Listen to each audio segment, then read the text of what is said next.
With respect to how this thing unfolded last year, let's just go through the facts pretty quickly.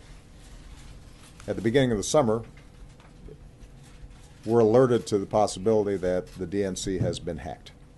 And I immediately order law enforcement as well as our intelligence teams to find out everything about it, investigate it thoroughly, to brief the potential victims of this hacking, to brief on a bipartisan basis the leaders of both the House and the Senate and the relevant intelligence committees.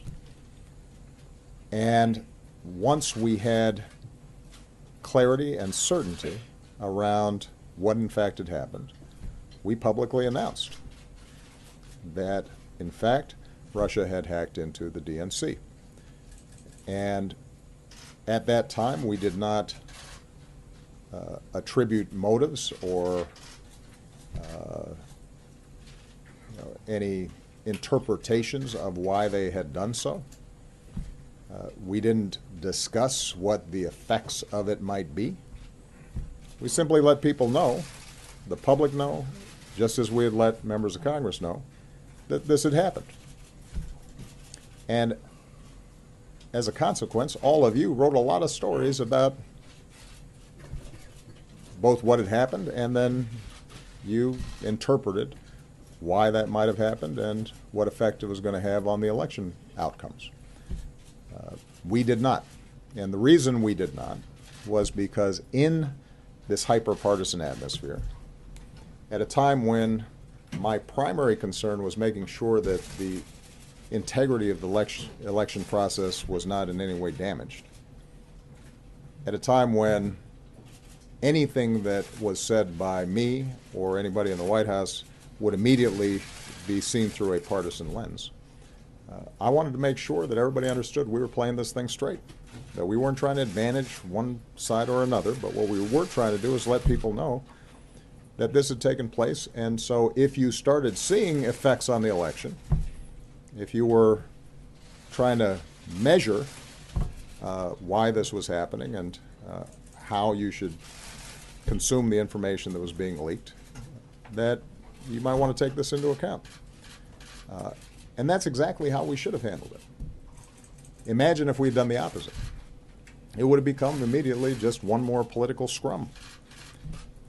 And part of the goal here was to make sure that we did not do the work of the leakers for them by raising more and more questions about the integrity of the election right before the election was taking place. At a time, by the way, when the president-elect himself was raising questions about the integrity of the election. And finally, I think it's worth pointing out that the information was already out. It was in the hands of WikiLeaks. So that was going to come out no matter what. What I was concerned about in particular was making sure that that wasn't compounded by potential hacking that could hamper vote counting, affect the actual election process itself.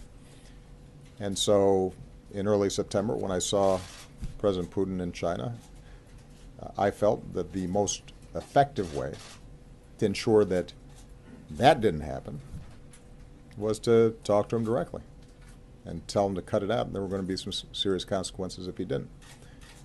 And in fact, we did not see further tampering of the election process, but the leaks through WikiLeaks had already occurred. So when I look back in terms of how we handled it, I think we handled it the way it should have been handled. We allowed law enforcement and the intelligence community to do its job without political influence. We briefed all relevant parties involved in terms of what was taking place. When we had a consensus around what had happened, we announced it, not through the White House, not through me, but rather through the intelligence communities that had actually carried out these investigations. And then we allowed you and the American public to make an assessment as to how to weigh that going into the election. And the truth is that there was nobody here who didn't have some sense of what kind of effect it might have. I'm finding it a little curious that everybody's suddenly acting surprised that this looked like it was disadvantaging Hillary Clinton, because you guys wrote about it every day. Every single leak.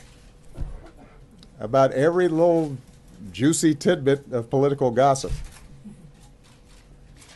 including John Podesta's risotto recipe. This was an obsession that dominated the news coverage. So I do think it's worth us reflecting how it is that a presidential election of such importance, of such moment, with so many big issues at stake and such a contrast between the candidates, came to be dominated by a bunch of these leaks. What is it about our political system that made us vulnerable to these kinds of potential manipulations, which, as I've said publicly before, were not particularly sophisticated. This was not some elaborate, complicated espionage scheme. They hacked into some Democratic Party emails that contained pretty routine stuff, some of it embarrassing or uncomfortable, because I suspect that if any of us got our emails hacked into, there might be some things that we wouldn't want suddenly appearing on the front page of a newspaper or a telecast, even if there wasn't anything particularly illegal or controversial about it. And then it just took off. And that concerns me, and it should concern all of us. But the truth of the matter is that everybody had the information. It was out there, and we handled it the way we should have. Now, moving forward, I think there are a couple of issues that this raises. Number one is just the constant challenge that we are going to have with cybersecurity throughout our economy and throughout our society. We are a digitalized culture, and there is hacking going on every single day. There's not a company, there's not a major organization, there's not a financial institution, there's not a branch of our government where somebody's not going to be fishing for something or trying to penetrate or put in a virus or malware. And this is why for the last 8 years I've been obsessed with how do we continually upgrade our cybersecurity systems. And this particular concern around Russian hacking is part of a broader set of concerns about how do we deal with cyber issues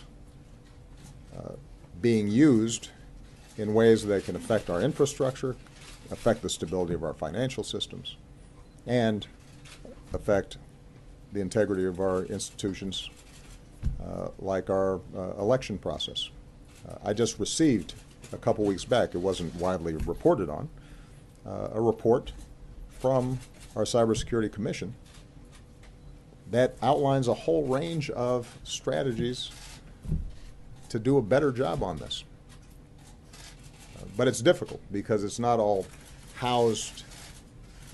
You know, the target of cyber attacks is not one entity, but it's widely dispersed, and a lot of it is private, like the DNC. You know, it's not a branch of government. We can't tell people what to do. What we can do is inform them, get best practices. What we can also do is to, on a bilateral basis, warn other countries against these kinds of attacks. And we've done that in the past. So just as I told Russia to stop it and indicated there will be consequences when they do it, the Chinese have in the past engaged in cyber attacks directed at our companies to steal trade secrets and proprietary technology. And I had to have the same conversation with with President Xi. And what we've seen is some evidence that they have reduced, but not completely eliminated, these activities, partly because they can use cutouts. One of the problems with the internet and cyber issues is that there's not always a return address, and by the time you catch up to it,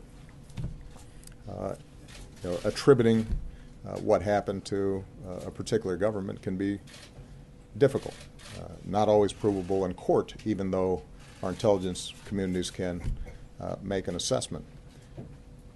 What we've also tried to do is to start creating some international norms about this to prevent some sort of cyber arms race, because we obviously have offensive capabilities as well as defensive capabilities.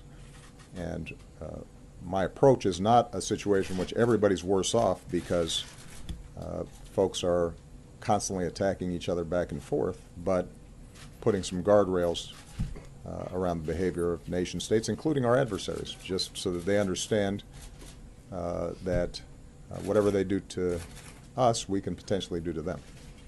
We do have some special challenges because oftentimes our economy is more digitalized, it is more vulnerable, partly because we're a wealthier nation and we're more wired than some of these other countries. And we have a more open society and engage in less control and censorship over what happens over the internet, which is also part of what makes us special. Last point, and the reason I'm going on here is because I know that you guys have a lot of questions about this, and I haven't addressed all of you directly about it. With respect to response, my principal goal leading up to the election was making sure that the election itself went off without a hitch, that it was not tarnished, and that it did not feed any sense in the public that somehow tampering had taken place with the actual process of voting. And we accomplished that. That does not mean that we are not going to respond. It simply meant that we had a set of priorities leading up to the election that were of the utmost importance. Our goal continues to be to send a clear message to Russia or others not to do this to us, because we can do stuff to you. But it is also important for us to do that in a thoughtful, methodical way. Some of it we do publicly. Some of it we will do in a way that they know, but not everybody will. And I know that there have been folks out there who suggest somehow that if